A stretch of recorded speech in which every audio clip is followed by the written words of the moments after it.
Authority. WITN News at 6. With more information on what happened. Michael? Yeah, Natalie, we're still waiting to find out who the individual was inside the home. We do know that he was taken to Beaufort County Medical Center. As you can see, Natalie, the damage is pretty rough over here. The home exploded. We're here because he was trying to light a propane heater. With a little help from us, we joined him about 2 weeks later when the check arrived in the mail. Now, Bernard thinks he's getting a check for $5,000. What we didn't tell him was that this was for a lot more. Watch as he opens it. If it's less than $5,000, you gonna be mad? No, I ain't gonna be mad. All right, you take anything, right? Yes, sir. All right, tell me, what does it say? I can't see it with my glasses. All right, what does it say? Want me to help you? Yeah. All right. That says, Bernard, that says $20,805.50. Wow. What? That's what it said? Yeah. Wow. $20,000 sitting on the unclaimed property list. Bernard is sure happy we showed up. Now he and his 20 grand are reunited, and it feels so good. Oh, that is so good. Baldwin has been all day, and he joins us now near Grifton. Michael? Christine and Dave, is there any good news into what's happened today? It's that Ryan Dawson, they said he had successful surgery at Pitt County Memorial Hospital earlier today. We understand right now he is in critical condition. Where we are now, according to an eyewitness, he says this is where the gun battle began. We got a chance to talk to Major Chris Hill of the Lenore County Sheriff's Office. He says if there's anything people can do for them right now, is just say a prayer. Hours after tragedy struck, this remote neighborhood remains a crime scene. Detective Ryan Dawson, 28 years old, father of two, has been with Lenore County Sheriff's Office since 2003. He was shot in the neck but had surgery at Pitt County Memorial Hospital Wednesday morning. Detective Alan Pearson, seen here last year, being interviewed by WITN, was just 29 years old. The married man has been with the department since 2001. He died at Lenore Memorial Hospital. This particular man was waiting for these officers, and that gun battle ensued, and we lost one good detective, really super guy, liked within the department, and this man hurt another one of our people. Aerial footage shows lawmen deep in the woods where the shootout is believed to have taken place. They got the call just before 10 o'clock Tuesday night that gunman Clarence Phillips was firing shots near Tick Bite Road near Grifton. Lawmen say Phillips jumped out of his girlfriend's car and headed into the woods where he waited for lawmen to follow. There was actually a gun battle. He began firing at the officers, and the officers returned fire, and he died as a result of his injuries. Isaac Grady says he saw it all. Coming back out of the house, I see him running back across the woods, and as I'm dialing 911 and 911 answers, they he starts shooting off. Shoots off probably 5-6 times. Pow, pow, pow, pow. It has been a very eventful night, a very sad time for us here. We are all emotionally distraught over this, and this is a new road for us.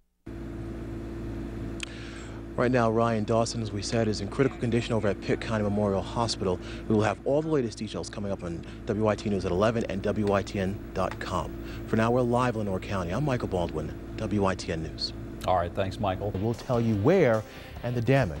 Good evening, everyone, and thanks for joining us. I'm Michael Baldwin.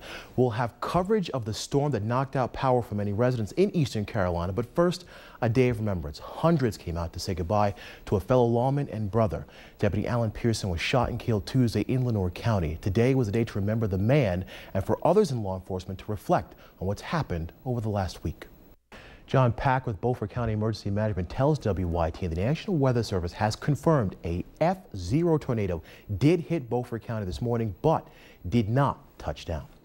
Well, it's time to get a little perspective on these storms with meteorologist Bob Trahi. Wild weather early this morning indeed. Yeah. Bob, what do you know about what happened? Yeah, well, thanks a lot. The victim says the three men came out of the bushes all with hooded sweatshirts. He said one of the people had some type of surgical mask over his face. He said, "Put your hands up or I'll shoot." All right, we're going to go say hi to Mr. Robert and see if he will talk to us. Let's ask him a few questions. I hear music or hear television. It sounds like he's home.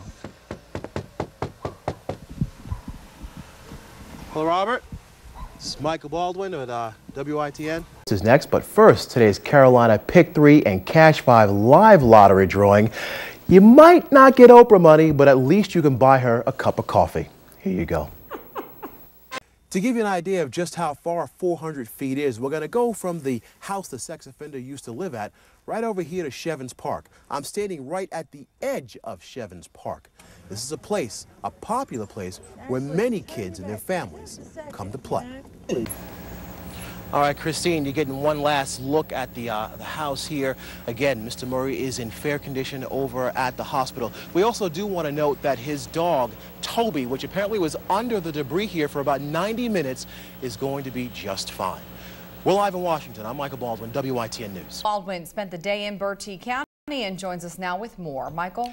Christine, Dave, the parents of the 15-year-old say he hasn't talked to the school about the incident and he wants an apology. He also says he wants more than just a suspension for the teachers.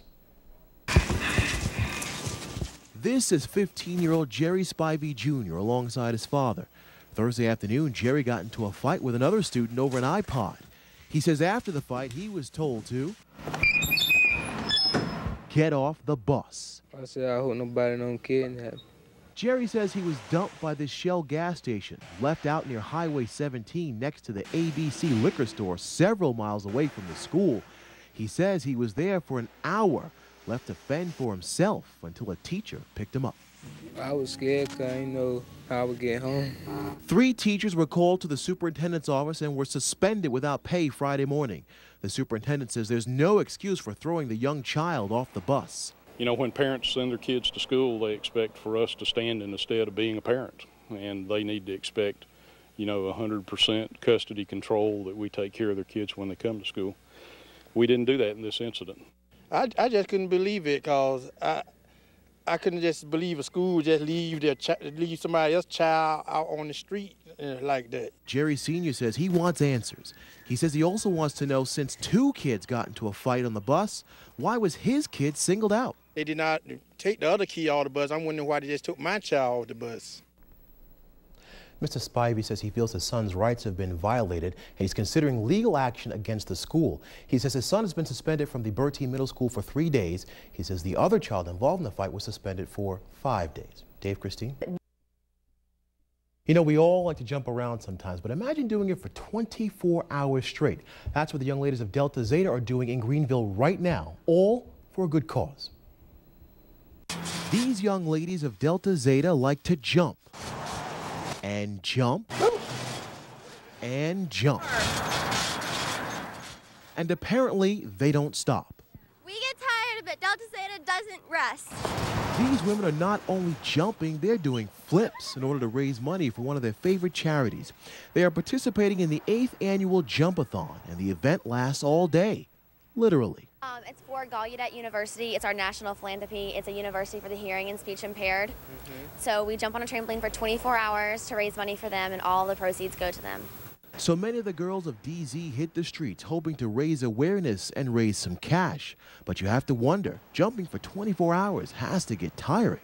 We do it in 3-hour shifts, so you don't have to jump that long, and you probably jump like 15 minutes at a time. Some say it wouldn't matter to them how long they were off their feet and up in the air, because it's all for a good cause. So important, because there's so many people out there who are hearing and speech impaired.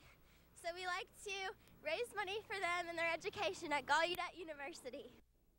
If you would like to donate, you still have time to drive by and catch the Delta Zeta girls. They will be out there until 5 a.m. Sunday morning. A bridge closure will impact 3 bus routes in Carteret County starting Monday morning. The North Carolina DOT will close the 9-foot road bridge near Rams Horn Road for 4 months, which will bring about some changes for bus routes for students going to Newport Elementary, Newport Middle, and West Carteret High School. WITN has been told that Newport Elementary School Bus 187, Newport Middle School Bus 192, and West Carteret High School Bus 178 will be affected. For more specific information, go to our website at WITN.com. There will be a public viewing at Paul's Funeral Home in Washington tonight from 7 to 8:30. Mr. Roberson is survived by his children, Riley and Olivia. Will Roberson, the founder of WITN, the reason you get your local news and programming on this station, dead at the age of 90. We'll be back.